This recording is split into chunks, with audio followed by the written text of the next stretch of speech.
Hello friends, welcome to my YouTube channel the web education. So friends, এই মুহূর্তে আপনাদের জন্য একটা গুরুত্বপূর্ণ এবং বিগ আপডেট, সেটা হচ্ছে টেট বাধ্যতামূলক মামলায় নতুন মোড় নিতে শুরু করেছে। প্রত্যেক রাজ্যকে নোটিশ পাঠানো শুরু করলো সুপ্রিম কোর্টের তরফ থেকে। তো চলুন ডিটেলস আলোচনা করবো এই ভিডিওর মধ্যে দিয়ে। তবে তার আগে বলে রাখি, যারা নতুন ভিউয়ার্স রয়েছেন অবশ্যই বলবো চ্যানেলটি সাবস্ক্রাইব করে পাশে থাকা বেল নোটিফিকেশন করবেন। আর যারা ফেসবুক পেজ থেকে দেখছেন অবশ্যই ফেসবুক পেজটি ফলো করে রাখবেন। ভিডিওর ডেসক্রিপশন বক্সে অফিসিয়াল টেলিগ্রাম চ্যানেল লিঙ্ক এবং অফিসিয়াল ফেসবুক পেজের লিঙ্ক দেওয়া রয়েছে, সেখানে অবশ্যই যুক্ত হয়ে যাবেন সকলে। তো দেখুন, বিষয়টা হচ্ছে যে টেট যে বাধ্যতামূলক মামলা, সেটা কিন্তু 2025 সালের যে রায়, সেই রায়ের ভিত্তিতে আবারও সুপ্রিম কোর্টের দ্বারস্থ হয়েছিল বিভিন্ন রাজ্য সরকারের তরফ থেকে, যে টেট বাধ্যতামূলক মামলা রিভিউ ভিত্তিতে। তো এই রিভিউ মামলাতেও কিন্তু মামলাটা পুরোপুরি ডিসমিসড করে দেয় এবং 2025 সালের যে রায়, সেই রায়কে কিন্তু মান্যতা দিয়েছে সুপ্রিম কোর্টের বিচারপতি দ্বয়। তো সেখানে যে শুনানি, সেই শুনানির ভিত্তিতে যে অর্ডার কপি, সেখানে শুধুমাত্র একটা পরিবর্তন ঘটানো হয়েছিল, যে 2027-এর 31 আগস্টের পরিবর্তে 2028-এর 31 আগস্ট পর্যন্ত প্রত্যেক শিক্ষক শিক্ষিকাদের যাদের টেট কোয়ালিফাইড নেই, তাদেরকে টেট বাধ্যতামূলক এবং টেট পাস করতে হবে বলা হয়েছে। তো সেই নোটিশের ভিত্তিতে বা সেই অর্ডার কপির ভিত্তিতে প্রত্যেক রাজ্যকে এরপর সুপ্রিম কোর্টের তরফ থেকে নোটিশ পাঠানো শুরু করলো। তো কোন কোন রাজ্যকে নোটিশ পাঠানো হয়েছে এবং কী নির্দেশ দেওয়া হয়েছে, ডিটেলস আপনাদের সামনে তুলে ধরার চেষ্টা করব। তো সকলে ভিডিওটি শেষ পর্যন্ত দেখুন, অবশ্যই সমস্ত তথ্যটা আপনার সামনে তুলে ধরার চেষ্টা করা হচ্ছে। তো দেখুন, এটা হচ্ছে সুপ্রিম কোর্টের অ্যাপিলেটেড ওয়েবসাইট, যেখানে আপনারা দেখতে পাচ্ছেন diary number 53434/2025 state of UP versus Anjuman Ishaat Taleem trust যে মামলা।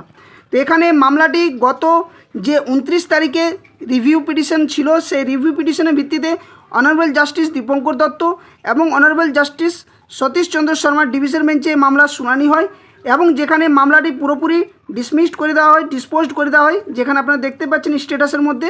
এবং এই মামলার ভিত্তিতে প্রত্যেক রাজ্য সরকারকে কিন্তু নোটিফিকেশন জারি করেছে এবং নোটিফিকেশন পাঠানো হয়েছে। তো কি নোটিশের মধ্যে বলা হচ্ছে, একদম ডিটেলস আমরা নোটিশের মধ্যে যাব। তো দেখুন, এখানে প্রত্যেক যে রাজ্য সরকার, সেই রাজ্য সরকারের যে রাজ্যের নাম উল্লেখ রয়েছে, কোন কোন অ্যাডভোকেট রয়েছেন, এখানে আপনারা দেখতে পাচ্ছেন। প্রথমত কি বলেছে, letter to advocate for review or corrective petition defects, যেখানে মিস্টার অঙ্কিত গোয়েল অ্যাডভোকেট, এটা দিল্লি, এই দিল্লি স্টেটকে কিন্তু এই নোটিশটা পাঠানো হয়েছে। কোনটা না, সুপ্রিম কোর্টের যে রায়, সেখানে যে রায় বলা হয়েছিল এবং যে রায় দেওয়া হয়েছিল, সেই রায়ের ভিত্তিতে যে প্রত্যেক শিক্ষক শিক্ষিকাদের যে টেট পাস বাধ্যতামূলক, সেই টেট পাস বাধ্যতামূলক ভিত্তিতে প্রত্যেক রাজ্য সরকার যাতে এই অর্ডার কপির ভিত্তিতে মান্যতাটা যে দেওয়া হয়েছে নির্দেশটা, সেটা কিন্তু মান্যতা দেয় এবং যত তাড়াতাড়ি সম্ভব এই সমস্ত শিক্ষক শিক্ষিকাদের যাদের টেট কোয়ালিফাইড নেই, তাদেরকে কিন্তু টেট পাস করতে বলা হয়। তো আমরা যদি নিচে থেকে স্ক্রল করি, প্রত্যেকটা স্টেট কিন্তু দেওয়া রয়েছে। এখানে স্টেট অফ মহারাষ্ট্র মুম্বাই এখানে দেওয়া রয়েছে। নেক্সট তারপর যদি, এবং প্রত্যেকটা নোটিশ আপনারা দেখতে পাবেন যে 4/6 অর্থাৎ 4 তারিখে, জুনের 4 তারিখ কিন্তু প্রত্যেকটা স্টেটকে কিন্তু এই নোটিফিকেশনে পাঠানো হয়েছে, যেখানে ইউটি অফ দমন and Diu and Dadra Nagar Haveli এখানেও পাঠানো হয়েছে। নেক্সট যদি আমরা নিচে দিকে স্ক্রল করি, তাহলে লক্ষদ্বীপকেও পাঠানো হয়েছে এই নোটিফিকেশনটা, এবং প্রত্যেকটা ডেট কিন্তু সেম তারিখে, অর্থাৎ প্রত্যেকটা রাজ্যকে এবং প্রত্যেকটা ইউটিকে কিন্তু পাঠানো হয়েছে। এখানে দেখতে পারবেন চণ্ডীগড় রয়েছে এখানে। নেক্সট যদি আমরা নিচে দিকে স্ক্রল করি, পুদুচেরি, এখানে পুদুচেরিকেও পাঠানো হয়েছে, অর্থাৎ প্রত্যেকটা স্টেটকে পাঠানো হয়েছে। তো আমরা স্ক্রল করে করে নিচের দিকে যদি যাই, তাহলে ওয়েস্ট বেঙ্গল আমরা দেখতে পাবো যে ওয়েস্ট বেঙ্গলকেও নোটিফিকেশান জারি করা হয়েছে। তো দেখুন, এখানে আপনারা দেখতে পাবেন সেটা হচ্ছে ওয়েস্ট বেঙ্গলকে। তো এখানে কী বলা হচ্ছে, যে ওয়েস্ট বেঙ্গল ক্ষেত্রে state of West Bengal through it's chief secretary government of West Bengal Nabanna, এখানে ডিটেলস দেওয়া রয়েছে, যেখানে বলা হচ্ছে যে 4 তারিখ, দেখুন এখানে আপনারা দেখতে পাবেন 4 তারিখে নোটিফিকেশানটা কিন্তু পাঠানো হয়েছে কাকে না, আমাদের ওয়েস্ট বেঙ্গল, অর্থাৎ আমাদের রাজ্যকেও এই নোটিফিকেশানটি পাঠানো হয়েছে।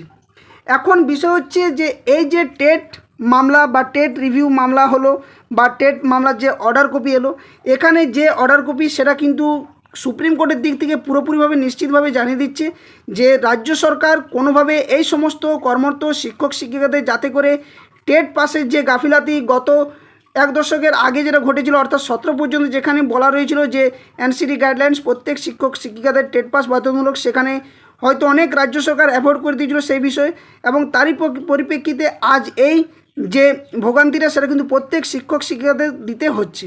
তো এই মুহূর্তে দাঁড়িয়ে সুপ্রিম কোর্ট কিন্তু সরাসরি যে অর্ডার কপি, সে অর্ডার কপি স্বচক্ষে আনার চেষ্টা করছে প্রত্যেক রাজ্যকে, যে যাতে করে আপনারা এই যে অর্ডার কপির যে রায় সেই রায়দানকে মান্যতা দেন এবং প্রত্যেক রাজ্য সরকার যাতে দ্রুততার সাথে প্রত্যেক শিক্ষক শিক্ষিকাদের চাকরি সুনিশ্চিত করার জন্য অবশ্যই টেট যে বাধ্যতামূলক সেটা কিন্তু টেট পরীক্ষাটা কন্ডাক্ট করেন।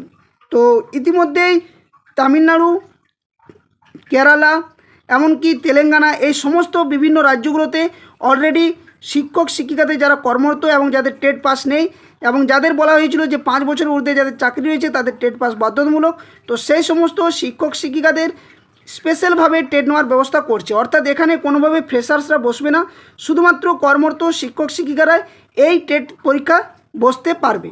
তো এক্ষেত্রে আমি আপনাদেরকে গতকালকে একটা ভিডিও দেখিয়েছিলাম যেখানে প্রত্যেকটা রাজ্যেই কিন্তু টেট নেওয়ার জন্য স্পেশালভাবে কর্মরত শিক্ষক শিক্ষিকাদের টেট নেওয়ার জন্য ব্যবস্থা নিচ্ছে।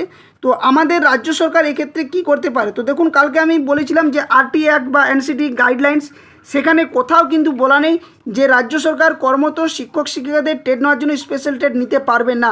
অবশ্যই পারবে এবং সেটা সমস্তটাই রাজ্য সরকারের উপর ডিপেন্ড করছে। রাজ্য সরকার যেভাবে সেটাকে ফলো করবে বা রাজ্য সরকার বা প্রাইমারি বোর্ড যে ডিসিশন নেবে তার উপরে কিন্তু নির্ভর করছে। অর্থাৎ এটাতে কোনো কিছুর যে হস্তক্ষেপ সেটা কিন্তু করার উপায় নেই বা অপেক্ষা নেই। তো আমাদের রাজ্য সরকার তরফ থেকে এই যে নোটিফিকেশানটা পাঠানো হয়েছে প্রত্যেক রাজ্যকে সুপ্রিম কোর্টের তরফ থেকে, তো সেখান থেকে একটা পরিষ্কার যে এরপর রাজ্য সরকারগুলো কিছুটা হয়তো সক্রিয় হবে। এবং আরেকটা বিষয়, অনেক ইউটিউব চ্যানেল হয়তো বলবে যে টেট পাস করতে হবে না বা দিতে হবে না টেট, এটা নিয়ে কেউ কিন্তু আর কোনো দিকেই যাবেন না। নিজেদের হয়তো কিছুটা সময় দিয়ে একটু পড়াশোনাটা করুন, কারণ টেট পাসটা বাধ্যতামূলক এখানে। তবে হ্যাঁ, এটা বলতে পারি যে সরকারের কাছে আপনারা ডিমান্ড রাখতে পারেন যে ফ্রেশার্সদের আপনারা টেট নিতেই পারেন, কিন্তু আমাদের জন্য স্পেশালভাবে যে টেট, সেই টেট নেওয়ারও কিন্তু ব্যবস্থা করা হোক। কারণ 2028 যে সময়টা দেওয়া হয়েছে সুপ্রিম কোর্টের তরফ থেকে 27-এর পরিবর্তে 28, সেখানে আপনারা একটা জিনিস মাথায় রাখবেন, অলরেডি 26-এর কিন্তু অর্ধেক হাফ টাইম কিন্তু কভার করে ফেলেছে। অর্থাৎ 26-এ মাত্র আপনারা হয়তো একটা টেট দিতে পারবেন এবং 27-এ হয়তো 2টো টেট এবং 28-এ হয়তো একটা টেট আপনারা দিতে পারবেন।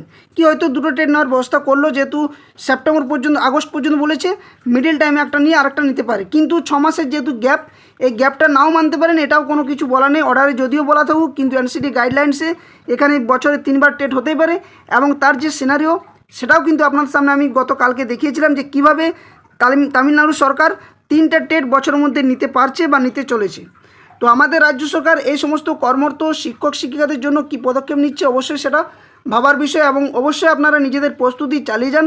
যারা প্রিপারেশন নিচ্ছেন অল্প অল্প করে প্রিপারেশন নেন, নিজের চাকরির সাথে সাথে বা কর্মের সাথে সাথে অবশ্যই একটু একটু করে প্রিপারেশন নিয়ে চালিয়ে যান।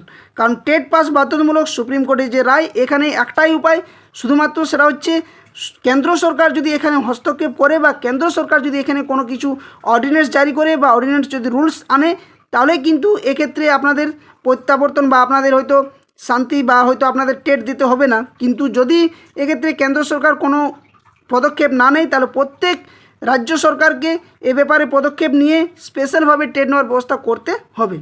তো এই ছিল সম্পূর্ণ আপডেট, যেখানে আপনারা দেখতে পাচ্ছেন প্রত্যেক স্টেটকে কিন্তু নোটিফিকেশন বা নোটিশ কিন্তু পাঠানো শুরু করে দিয়েছে অর্ডার কপির ভিত্তিতে, এবং প্রত্যেক রাজ্য সরকার এই অর্ডার কপি মানতে বাধ্য, তাতে কোনো আর অপেক্ষা বলার রাখে না। তো এই ছিল আপডেট, আবার কোনো একটা পরবর্তী আপডেট আপনার সামনে নিয়ে আসবো। ততক্ষণের জন্য ধন্যবাদ, জয় হিন্দ। আর যারা চ্যানেল নতুন ভিউয়ার্স রয়েছেন অবশ্যই বলবো চ্যানেলটি সাবস্ক্রাইব করে পাশে থাকা বেল নোটিফিকেশন করবেন এই ধরনের সমস্ত গুরুত্বপূর্ণ নিউজ, কেস আপডেট, নোটিফিকেশন সংক্রান্ত তথ্য পাওয়ার জন্য। ধন্যবাদ, জয় হিন্দ।